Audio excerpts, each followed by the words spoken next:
তাদের চেষ্টা ছিল যে প্রথমবারেই আওয়ামী লীগকে নিষিদ্ধ করে দেওয়া, সেটি তারা করেনি। তারা না করে আওয়ামী লীগের কর্মকাণ্ড নিষিদ্ধ করেছে।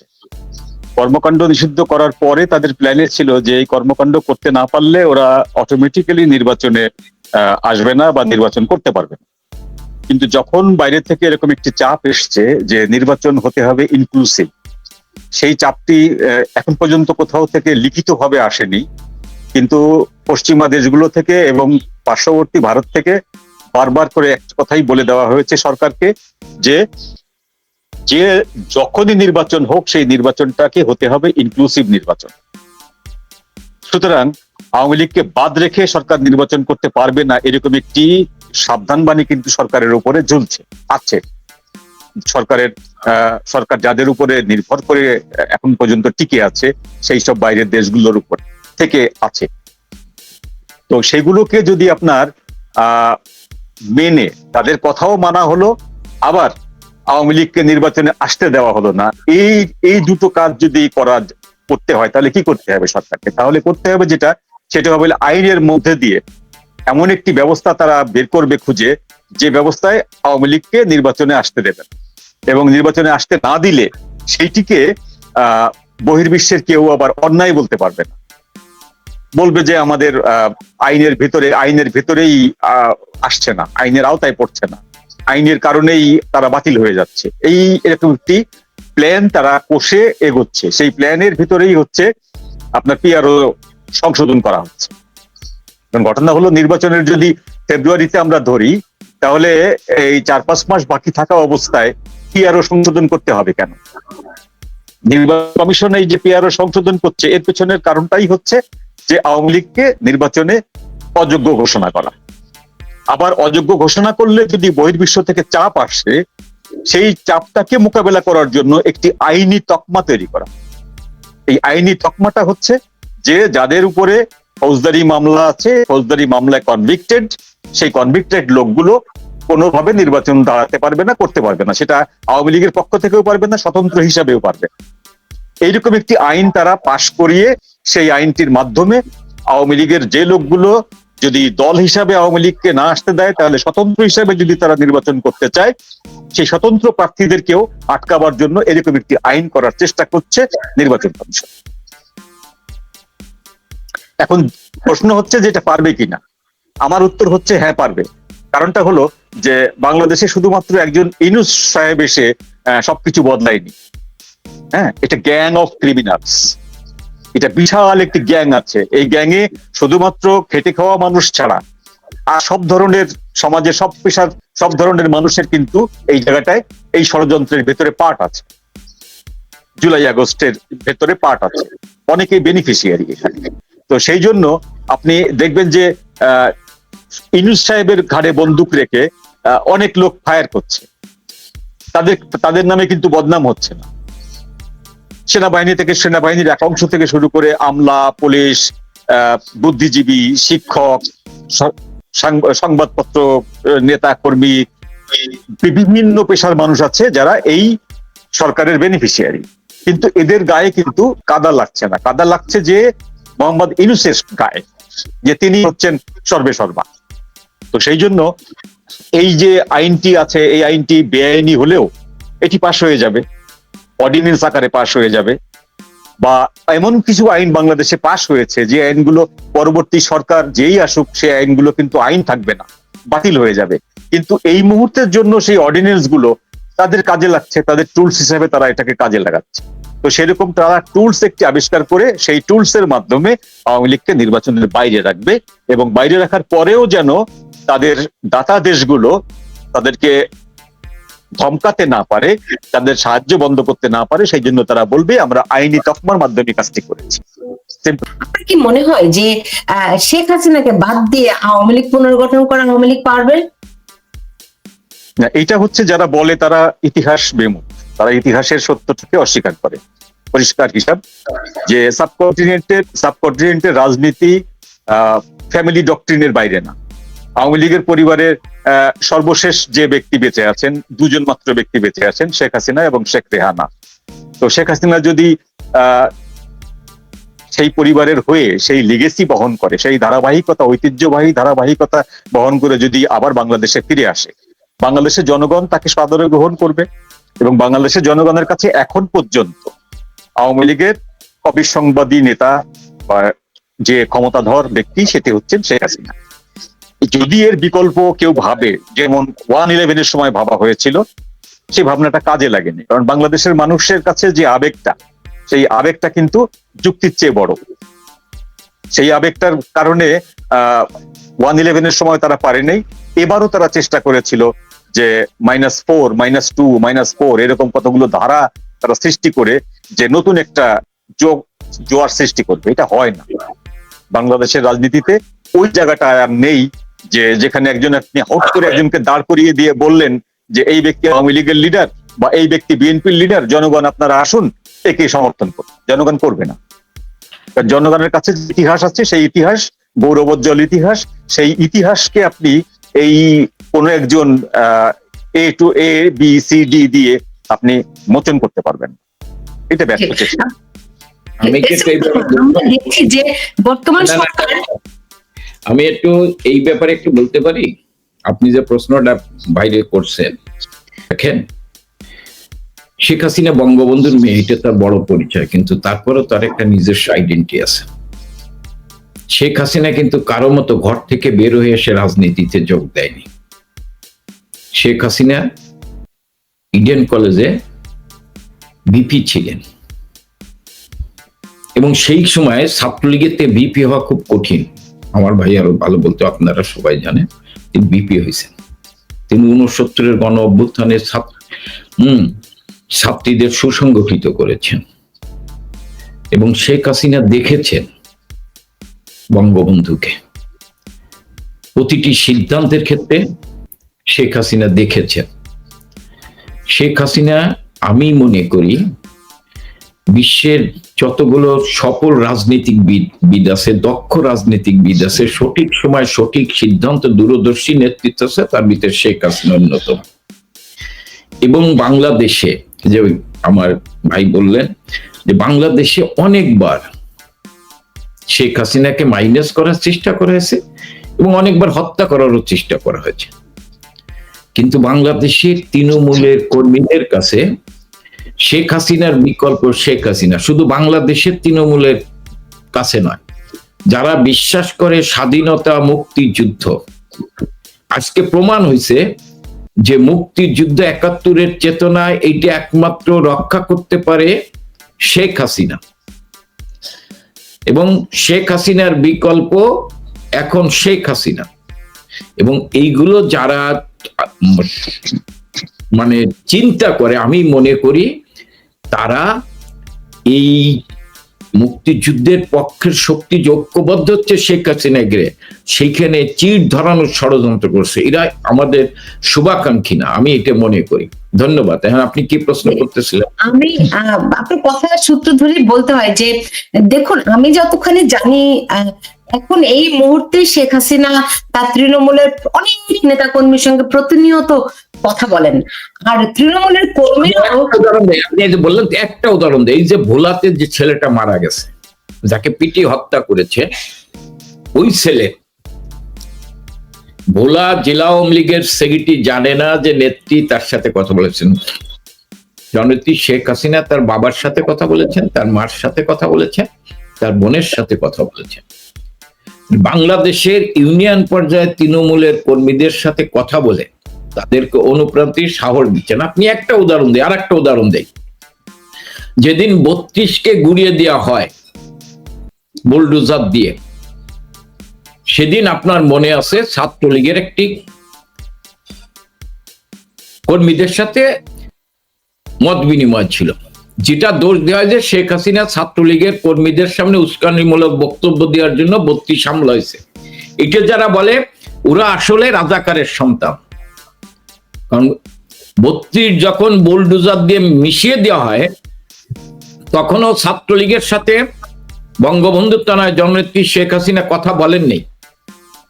32 ভাঙছে, উনি চোখের পানি ফেলাচ্ছেন, ওনার ভিতরে রক্তক্ষরণ হচ্ছে, তারপরে 32 ভাঙা শেষ, সন্ধ্যার সময় ছাত্রলীগের সাথে উনি সাহস দিচ্ছেন, তাদেরকে অনুপ্রাণিত করছেন, শক্তি জুগিয়েছেন। কারণ ছাত্রলীগকে নিষিদ্ধ করেছেন, আপনি জানেন।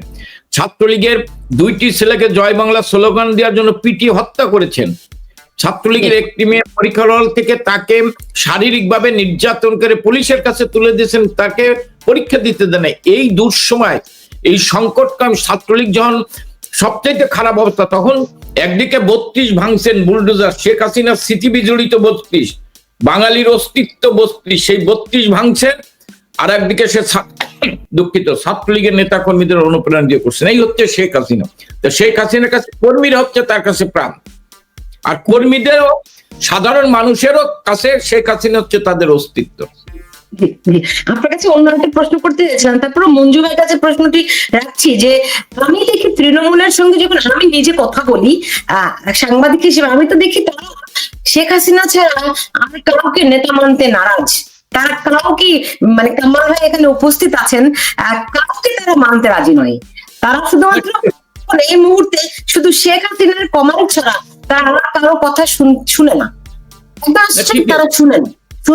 তারা শেখ হাসিনার জন্য অপেক্ষা করে। সেখানে শেখ হাসিনাকে মাইনাস করার ভাবনা এরা কোথা থেকে আমদানি করে? আমার ব্যর্থতার কারণে কিন্তু আওয়ামী লীগ প্রশ্নবিদ্ধ হয়েছে, শেখ হাসিনার কারণে নয়। আমার আচরণের কারণে আওয়ামী লীগ প্রশ্নবিদ্ধ হয়েছে, শেখ হাসিনার কারণে নয়। যার ফলে কর্মীদের স্বাভাবিক এবং কর্মীদের বিশ্বাসের জায়গা এই কারণে শেখ হাসিনা, কারণ শেখ হাসিনা কর্মীদের খোঁজ রাখে। এখানে যে যত বলুক, এখন এই কথা যারা আনবে, আমি মনে করি তারা মানে দলের শত্রু এবং তারা এই সরকারের মানে এজেন্ট হিসেবে কাজ করবে। আমরা মনে করি এই দল এবং মুক্তিযুদ্ধের পক্ষের মানুষের, আবারও বলছি, আস্থার ঠিকানা হচ্ছে শেখ হাসিনা। শেখ হাসিনার নেতৃত্বে দল এগিয়ে যাবে, শেখ হাসিনার নেতৃত্বে দেশ এগিয়ে যাবে, শেখ হাসিনার নেতৃত্বে প্রতিটি তৃণমূলের নেতাকর্মী জীবন দিতে প্রস্তুত আছে শেখ হাসিনার জন্য। মঞ্জু ভাই কি আমার কথা শুনতে পাচ্ছেন? মঞ্জু ভাই? হ্যাঁ, শুনতে পাচ্ছি এখন। জি, এখন এরকম পরিস্থিতিতে ধরেন আওয়ামী লীগকে বাদ রেখে নির্বাচন করার একটা প্রক্রিয়া করতে যাচ্ছে তারা, তো সেক্ষেত্রে কি হবে? ঘটনার কনসিকুয়েন্সেস গুলো কি হতে পারে? এটা প্রথম থেকে সেই ক্ষেত্রে এস এম কামাল, সেক্ষেত্রে আপনারা কি করবেন? আওয়ামী লীগকে যদি নির্বাচনের বাইরে রাখে আপনারা কি করতে পারেন, কি করবেন? ধরেন অতীতে অনেকে আওয়ামী লীগের নির্বাচনের বাইরে রেখে, আওয়ামী লীগকে বাইরে রেখে নির্বাচন করেছে, ক্ষমতায় কিন্তু টিকে থাকতে পারে। এরশাদ সাহেব করেছিল, টিকে থাকতে পারেন। এরশাদ সাহেব একটু বেশি সময় ছিল। 96 সালে বেগম খালেদা জিয়া আওয়ামী লীগকে বাইরে রেখে 15 ফেব্রুয়ারি নির্বাচন করেছিল, 1 মাস টিকে থাকতে পারেনি। আওয়ামী লীগকে বাইরে রেখে হয়তো এই যে যেটা আমার ভাই বললেন যে বিচার তড়িঘড়ি করে, আসলে ঠিক তড়িঘড়ি করে বিচার করার চেষ্টা করতেছে, মিথ্যা ভিত্তিহীন মামলা দিয়ে জননেত্রী শেখ হাসিনাকে সাজা দেওয়ার চেষ্টা করছে আওয়ামী লীগের নেতা কর্মীদের আইসিটির মামলা দিয়ে, যেটা পারে না অবৈধভাবে, সেটি করে সাজা দিয়ে এইটা তারা আন্তর্জাতিকভাবে দেখাতে পারে। কিন্তু জনগণ শেখ হাসিনার নেতৃত্বে প্রতিরোধ গড়ে তুলবে।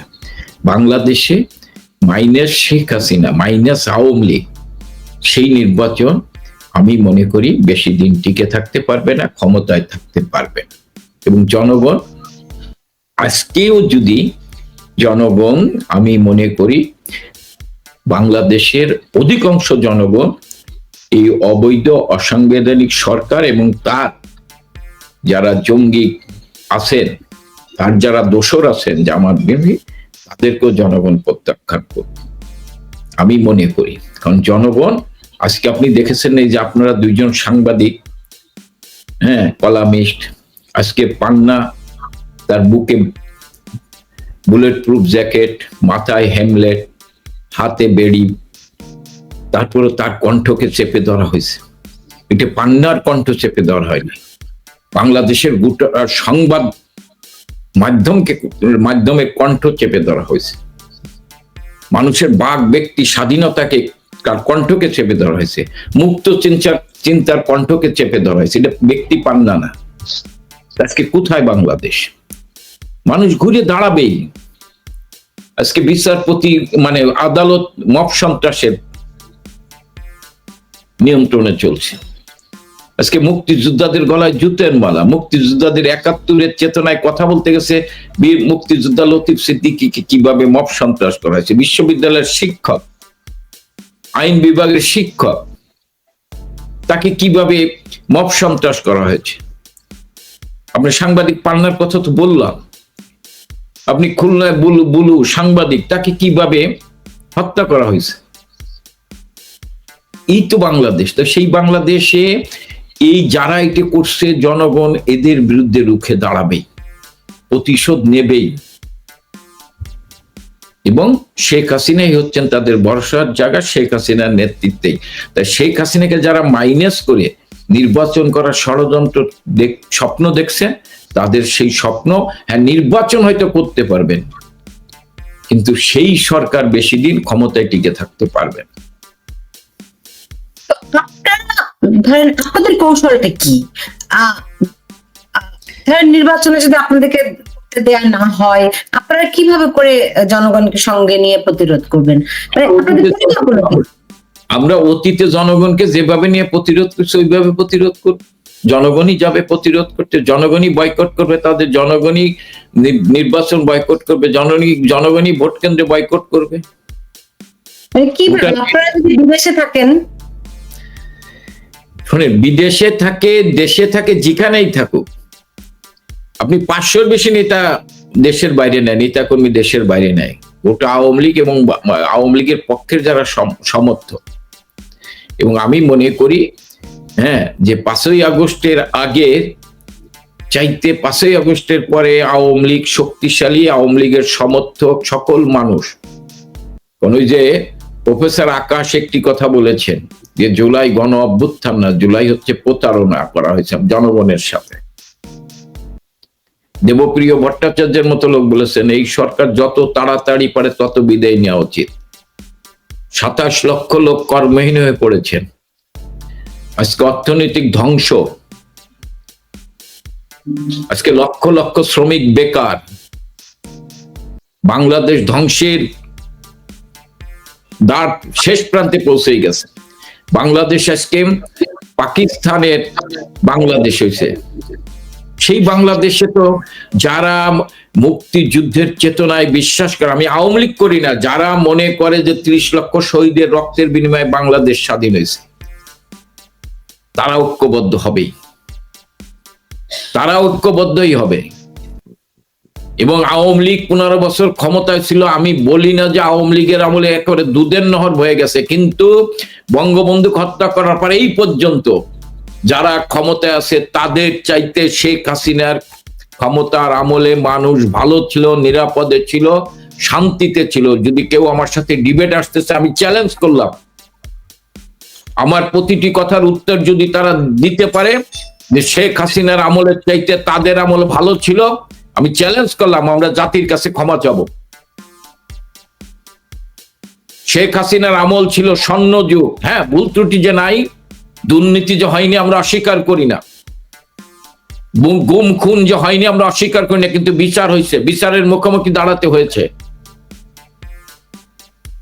কিন্তু এখন তো বিচারের মুখোমুখি দাঁড়ায় না, বরং যারা গুম খুন করে, সন্ত্রাস করে, মব সন্ত্রাস করে, তাদেরকে অনুপ্রাণিত করা হয়, উৎসাহিত করা হয়, তাদেরকে পেশার গ্রুপ হিসেবে আখ্যায়িত করা হয়। আমাদের আমলে রাজনৈতিক নেতাদের গ্রেপ্তার করা হয়েছে, কিন্তু এইভাবে আদালতে মব সন্ত্রাস করা হয়নি, রাজনৈতিক নেতার উপর হস্তক্ষেপ করা হয়নি।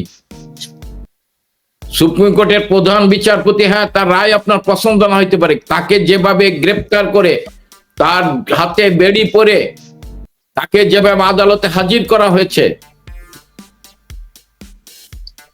আপনি মুক্তিযোদ্ধা গলায় জুতের মালা দিচ্ছেন, প্রধান নির্বাচন কমিশনার, পছন্দ না হইতে পারে, আপনি তাকে মব সন্ত্রাস করছেন।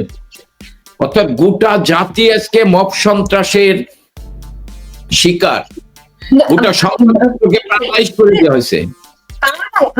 আপনি ইয়ের কথা বললেন, দেবপ্রিয় ভট্টাচার্যের কথা বললেন, আকাশের কথা বললেন, তাদেরকে দূরে ঠেলে রেখেছিলেন। না, আমরা কাউরে, শোনেন, আমরা কাউরে দূরে ঠেলে রাখি, হ্যাঁ, ক্ষমতার ধরেন মাননীয় প্রধানমন্ত্রী 15 বছর ক্ষমতায় ছিলেন, উনি সততার সাথে দেশ পরিচালনা করার চেষ্টা করছেন। আমি তো আপনার আগেও বলছি, শেখ হাসিনা তার সততা, তার দেশপ্রেম, তার সাহসিকতা অনন্য। হ্যাঁ, আপনি যদি বলেন বিতর্কিত কেন হয়েছে, বিতর্কিত আমার কারণে হয়েছে। যতটুক বিতর্কিত হয়েছে আওয়ামী লীগ আমার কারণে হয়েছে। আমি আওয়ামী লীগের যে কারণে বিতর্কিত হয়েছে, সমালোচনা হচ্ছে, আপনারা কি সেইগুলো সংশোধনের কোনো উদ্যোগ নিয়েছেন? আমি আপনারে বলি, দেখেন, হ্যাঁ অবশ্যই আমরা আলোচনা করে, তো আমাদের যদি কোনো ভুল ত্রুটি থাকে আমরা সেটা তো আলোচনা করে আগামীতে এগোবে। আমরা অতীত থেকে শিক্ষা নেব, কেন আজকে এটা হলো, কারা এটা করলো, এই চুচরা বিশ্লেষণ করে নেত্রী আমাদের অবশ্যই গাইডলাইন দেবে। কিন্তু আজকে জাতির কাছে প্রমাণিত হয়েছে যে শেখ হাসিনার বিরুদ্ধে ষড়যন্ত্র হয়েছে, এবং শুধু শেখ হাসিনা একটাই কারণে আজকে দেখেন, আজকে ডিপ স্টেটের স্বার্থ হাসিল করার জন্য আজকে ইউনূস কি বলছেন যে আধুনিক মহেশখালী হবে, কুতুবদিয়া হবে, সেন্ট মার্টিন দ্বীপ দিয়ে দেওয়া হয়েছে, যেটা শেখ হাসিনা রাজি হয়নি। আজকে বাংলাদেশ আছে, আরাকান আর্মিরা বাংলাদেশের জেলেদের ধরে নিয়ে যাচ্ছে, বাংলাদেশের সার্বভৌমত্ব আছে। যারা আমার মাকে রেপ করেছে, যারা আমার বাপকে হত্যা করেছে, যারা আমার ভাইকে হত্যা করেছে, যারা আমার বোনকে রেপ করেছে, সেই পাকিস্তানের উপপ্রধানমন্ত্রী এসে বাংলাদেশে লাল গালিচার সম্বর্ধনা নেয়। এরা কারা? কারা দেয় লাল গালিচার সম্বর্ধনা? যারা বাংলাদেশের ইতিহাসকে বিকৃত, বাংলাদেশের ইতিহাসকে পাল্টে দিতে চায়, যারা পাকিস্তানকে আবার ফিরিয়ে আনতে চায়। আপনার ভালো একটা প্রসঙ্গ তুলেছে যে মহেশখালী, এগুলিতে চট্টগ্রাম বন্দর। মঞ্জু ভাই, এই পিটার হাস, হ্যাঁ, যে বাংলাদেশের রাজনীতিতে বলা হয় যে এখন তিনি রহস্যজনক ভূমিকা পালন করছেন, সেই পিটার হাস মহেশখালীতে গিয়ে বসে আছেন কেন বলেন তো? কার কথা বললেন আরেকবার বলুন প্লিজ, বুঝতে পারিনি। পিটার হাস, পিটার হাস হচ্ছে একটি কোম্পানির হয়ে কাজ করছেন, যে কোম্পানিটি আপনার দুবাই ভিত্তিক কোম্পানি, দুবাই ভিত্তিক আমেরিকান কোম্পানি, সেই কোম্পানির হয়ে কাজ করছেন। তিনি সমুদ্রে তেল উত্তোলন, গ্যাস উত্তোলন, এইসব বিষয়ে কাজ করে তার কোম্পানি। সেই হিসাবে তিনি একটি ক্যামোফ্লেজ তৈরি করে বাংলাদেশে আসছেন। কিন্তু তিনি এসে দেখা যাচ্ছে যে এনসিপি নেতাদের সাথে বসছেন, কক্সবাজারে মিটিং করছেন, সেই বিষয়ে প্রমাণ দাখিল হচ্ছে, সেই প্রমাণকে পরে আবার তিনি বলছেন যে না, এটা মিথ্যা কথা, ভুল কথা। বিষয়টা হলো যে পিটার হাস একা আসুক আর না আসুক, ওই ভদ্রলোকের আসা যাওয়া আসা কিছু যায় আসে না। সরকার যদি তার দেশের ভূখণ্ড লিজ দিয়ে দিতে চায়, বিনা পয়সায় দিতে চায়, বিনা পয়সায়ও দিতে পারে, আর যদি পয়সা নিয়ে দিতে চায় পয়সা নিয়েও দিতে পারে। এখন সরকারের তো কাছে কোনো জবাবদিহিতা নাই, জনগণের কাছে তো জবাবদিহি করতে হচ্ছে না, কোনো মন্ত্রী পরিষদের কাছে জবাবদিহি করতে হচ্ছে না, সংসদে দাঁড়িয়ে জবাবদিহি করতে হচ্ছে না বিরোধী দলের কাছে, সংসদ নাই। সুতরাং এই সরকার যদি মনে করে দেশের অর্ধেক অংশ আমরা বিক্রি করে দেব কিস্তিতে, সেটাও তারা দিতে পারে। কারণ এই সরকার তো, এই সরকারের ইন্টারিম প্রধান যে, তিনি তো একজন জানু ব্যবসায়ী। তো তিনি দেশকে যে মানে সিঙ্গাপুর বানাতে চাচ্ছেন বা দেশের উন্নয়ন করতে চাচ্ছেন, আমি একটি তথ্য কখনো খুঁজে পাই না। সেটি হলো যে গত 13 মাসে এই সরকারের আমলে বাংলাদেশে $1 কোনো জায়গায় ইনভেস্টমেন্ট হয়নি। প্রতিশ্রুতি এসছে জাপান থেকে, প্রতিশ্রুতি এসছে চায়না থেকে, প্রতিশ্রুতি এসছে ফ্রান্স থেকে, প্রতিশ্রুতি এসছে ইটালি থেকে, কিন্তু একটি প্রতিশ্রুতিও বাস্তবায়ন হয়নি। কারণ একটি অনিশ্চিত, ঝঞ্ঝা বিক্ষুব্ধ, মব সন্ত্রাস কবলিত জনপদে কোনো ইনভেস্টর ইনভেস্ট করবে না, করেনি। এবং এসসিও সম্মেলন শেষ হয়ে গেল গত 2 তারিখে। এসসিও সম্মেলন শেষে একটি ব্যাপারে পরিষ্কার ধারণা হয়ে গেছে আমাদের, সেটি হলো যে এই জায়গাতে এখন যে আমেরিকার দাদাগিরিটা আমরা দেখছি, গত 12 মাস ধরে ডিপ স্টেটের যে দাদাগিরিটা দেখছি, সেটির কিন্তু খুব বেশি দিন আয়ু নেই আর। কারণ ভারত, চীন, রাশিয়া এই বিষয়ে, এই অঞ্চলে আমেরিকান দাদাগিরিটা রুখে দেওয়ার জন্য বা তার বিকল্প হিসাবে তারা নিজেরা কি করবে সেরকম বেশ কিছু ব্যবস্থাপত্র তারা সম্মতি হয়ে স্বাক্ষর করেছে। যদিও আরআইসি নামক সংগঠনটি গড়ে ওঠেনি, যেটা গড়ে ওঠার কথা ছিল, রাশিয়া, ইন্ডিয়া, চায়না নিয়ে একটি জোট গড়ে ওঠার কথা ছিল আরআইসি নামে, রিক নামে, সেটি গড়ে ওঠেনি। কিন্তু এই বাংলাদেশে আমেরিকান যে আধিপত্য, আমেরিকার লোকদের যাওয়া আসা, এই যে তাদের যে রাষ্ট্রদূতের প্রোটোকলের বাইরে যে বিভিন্ন দলের প্রধানদের বাড়িতে বাড়িতে চলে যাওয়া, এই যে কাজগুলো করছে আমেরিকান ডিপ স্টেটের লোকজন বা আমেরিকান সরকারের লোকজন, এইটির খুব বেশি দিন আর আয়ু বাংলাদেশে নেই। এইটি চীন, রাশিয়া, ভারত, এই 3 দেশের স্বার্থ এখানে নিহিত, এই 3 দেশের ইনভেস্টমেন্ট এখানে আছে। সেই ইনভেস্টমেন্টে সিকিউর করার জন্য তারা এর বিরুদ্ধে বক্তব্য দেবে, পদক্ষেপ নেবে, এ ব্যাপারে কোনো সন্দেহ নেই। এখন তিনি বলতে পারেন যে আমরা মহেশখালীকে সিঙ্গাপুর বানাবো। তো গত সরকারের আমলের প্রজেক্টগুলো ফিতা কেটে যে কৃতিত্ব নিতে চাচ্ছেন তারা নিজেরা কোনো প্রজেক্ট তৈরি করেননি। এই যে কুড়িগ্রামের যে ভাসানী সেতু, সেটিও তো গত সরকারের আমলের সেতু, শেখ হাসিনা সরকারের সেতু। তো শেখ হাসিনা সরকারের আমলে যে প্রজেক্টগুলো চালু হয়েছিল, সেই প্রজেক্টগুলো যেগুলো গত 12 মাসে বা 13 মাসে একটা একটা করে শেষ হচ্ছে, সেগুলোর ফিতা কেটে কেটে তারা বলছে যে এগুলো হচ্ছে উন্নয়ন। এগুলো তো আসলে উন্নয়ন, এদের উন্নয়ন না, এটা তো গত সরকারের আমলের উন্নয়ন। তারা সেখানে জাস্ট কেচি চালিয়ে ফিতা কাটছে, কিন্তু নতুন করে বাংলাদেশে তো একটি পয়সা, $1 ইনভেস্টমেন্ট হয়নি, $1 ইনভেস্টমেন্ট হয়নি, এবং হওয়ার কোনো সুযোগও নেই। আর নির্বাচিত সরকার ছাড়া কোনো বিদেশি ফান্ড, কোনো বিদেশি প্রতিষ্ঠান, আপনি এখানে তাকে যদি একটা বিশাল অঞ্চল লিজও দিয়ে দেন, সে ব্যবসা করবে না, ব্যবসা করতে আসবে না, কারণ তার ইনভেস্টমেন্ট সিকিউর না। ধন্যবাদ। এত ভয় পাচ্ছে কেন? কারা? আমি বলবো এমন যে হ্যাঁ। ইউনুসের সরকার আওয়ামী লীগ এত ভয় পাচ্ছে কেন? আওয়ামী লীগকে ভয় পাচ্ছে বেসিক্যালি হচ্ছে ভারতের চাপে। ভারত থেকে একটা চাপ তাকে দেওয়া হয়েছে। আমরা যারা ভেতরের খবর জানি না, তারা হয়তো জানবো না, কিন্তু আমি একটা ডাটা দিলে আপনি বুঝতে পারবেন যে গত সরকারের আমলে, শেখ হাসিনা সরকারের আমলে 2024 সালে ভারতের সঙ্গে আমাদের যে বাণিজ্য ছিল, সেই বাণিজ্য থেকে 10 মিলিয়ন বেশি বাণিজ্য হয়েছে এই সরকারের আমলে।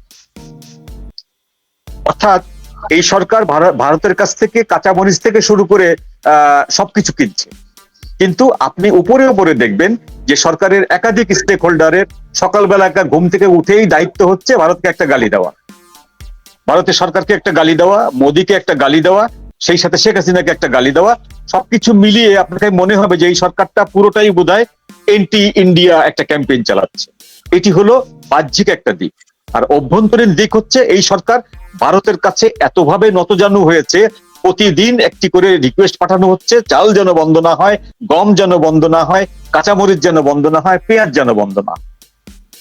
তো ভারতের কাছ থেকে এই যে সাহায্য সহযোগিতাগুলো, এগুলো যদি অব্যাহত রাখতে হয়, তাহলে সরাসরি ভারতের কোনো কথার বিরোধিতা করা যাবে না। এই বক্তব্যটি পরিষ্কার, ভারত স্পষ্ট বলে দিয়েছে যে নির্বাচন হলে সেটাকে হতে হবে ইনক্লুসিভ, অর্থাৎ আওয়ামী লীগকে নিয়েই নির্বাচন করতে হবে। এবং সেটি যদি সরকার না করে, তাহলে ভারত কি করবে? প্রতিষেধক ব্যবস্থা হিসাবে খাদ্য বন্ধ করে দেবে। ভারত খাদ্য বন্ধ করে দিলে বাংলাদেশে 1 মাসের ভিতরে দুর্ভিক্ষ আসবে। তো সেটি যেন না করে ভারত, সেই জন্য তারা একদিকে চাচ্ছে ভারতকে আস্থায় রেখে এগিয়ে যেতে, আবার চাচ্ছে যে আওয়ামী লীগকে বাতিল করতে। এই উভয় সংকটের ভেতরে পড়ার কারণেই সরকারের এখন আওয়ামী লীগের একটা মিছিল দেখলেও ভয় লাগছে যে এই বুঝি ভারতের কাছ থেকে ইন্ধন পেয়ে আওয়ামী লীগ আবার জোরে সোরে রাজপথে নেমে আসবে, এই বুঝি আওয়ামী লীগ ঢাকা শহর ঘেরাও করে ফেলবে, এরকম একটা ভয় তারা পাচ্ছে, একটা প্যানিক তাদের ভিতরে এসছে। এটা ভারতের কারণে আসছে। ভারত এখন পর্যন্ত যদিও অফিসিয়ালি কোনো চিঠি পাঠিয়ে এই বক্তব্যটি বলেন, কিন্তু ভারতের বিভিন্ন মাধ্যম থেকে ভারত এটি স্পষ্ট করে দিয়েছে যে তারা ইনক্লুসিভ নির্বাচনের পক্ষে। সেই নির্বাচনে যদি জামাত ক্ষমতায় আসে, তাতেও ভারতের কোনো আপত্তি নেই। সেই নির্বাচনে যদি বিএনপি ক্ষমতায় আসে, তাতেও ভারতের কোনো আপত্তি নেই, কিন্তু ইনক্লুসিভ হতে হবে। এই জায়গাটায় কোনো ইনক্লুসিভ নির্বাচন করতে চাচ্ছেন, এটা তো এখন মোটামুটি দিনের মতোই পরিষ্কার। জনাব কামাল হোসেন, আমরা ধরেন নানা রকম টানাপোড়েন তো আওয়ামী লীগের মধ্যে দেখি, কিন্তু সম্প্রতি আপনি দেখবেন যে ভারতের একটি গণমাধ্যমে খবর প্রকাশিত হয়েছে যে 3 জন আওয়ামী লীগ নেতার বিরুদ্ধে, যে যারা ডিপ স্টেটের সঙ্গে জড়িত, এই বিষয়ে আপনাদের মূল্যায়নটি কি? ধরেন আমি আপনার একটা কথা বলি, আওয়ামী লীগ সম্পর্কে যেমন আপনি এখানে হেডলাইন করছেন আওয়ামী লীগ আতঙ্কের দিশারা ইউনূস, এই ইউনূস গংরা আওয়ামী লীগ আতঙ্কেই দিশাহারা। শুধু আওয়ামী লীগ না, শেখ হাসিনা তাদের কাছে আতঙ্ক। এবং বঙ্গবন্ধুকে হত্যা করার পর তারা মনে করছিল যে দেশটা আর কোনোদিন আওয়ামী লীগ ঘুরে দাঁড়াবে না, আওয়ামী লীগ কোনোদিন রাষ্ট্রীয় ক্ষমতায় আসবে না। শেখ হাসিনা সেটাকে মিথ্যা প্রমাণিত করেছেন তার দূরদর্শী নেতৃত্বের কারণে। এবং এরাও জানে, এই কারণে বারবার শেখ হাসিনাকে হত্যা করার চেষ্টা করেছে। এবং ইউনূস তার গংরা জানে যে শেখ হাসিনা এই দেশের জনগণের আস্থার জায়গায় সে ঘুরে দাঁড়াবেই। শেখ হাসিনা কারো কাছে মাথা নত করার নেত্রী না। সেই ক্ষমতার জন্য, যদি ক্ষমতার জন্য মাথা নত করতো তাহলে তো যুক্তরাষ্ট্রের কাছেই মাথা নত করতে পারত। আর মাথা নত করলে তো তাকে ক্ষমতাচ্যুত হতে হয় না, সে ক্ষমতায় থাকতে পারত।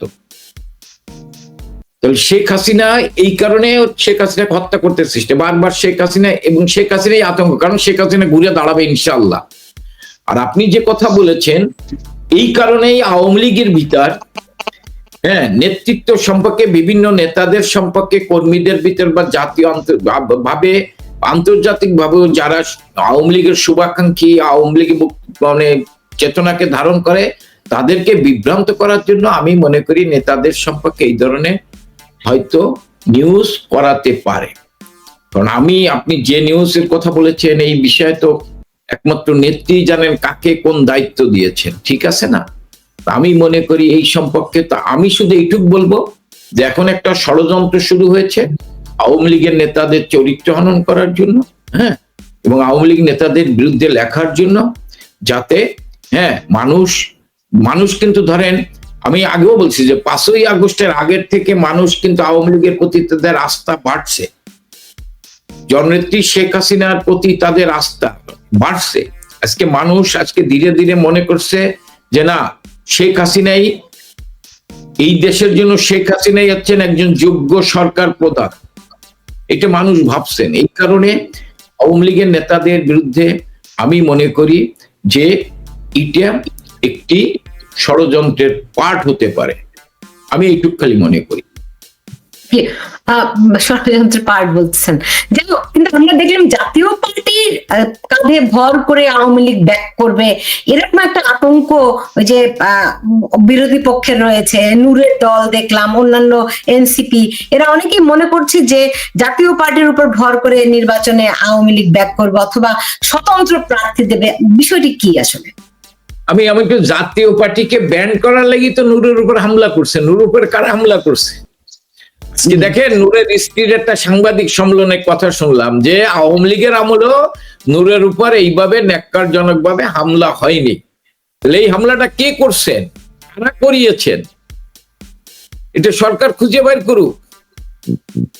জাতীয় পার্টি তো করে নেই।